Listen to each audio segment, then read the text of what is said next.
Countervail. This is a round effect card, and it happens right after the next opponent faction has been completed.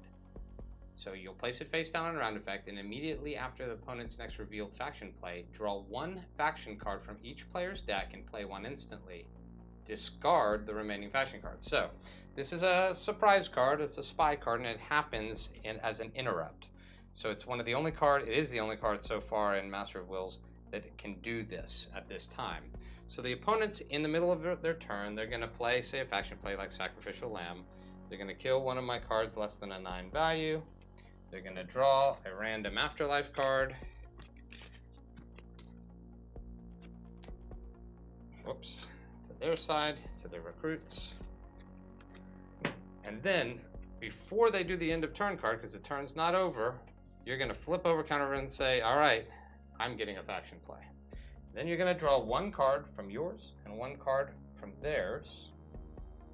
And in this case, Allied Soldier is a nice epic card, so I'm going to choose their card.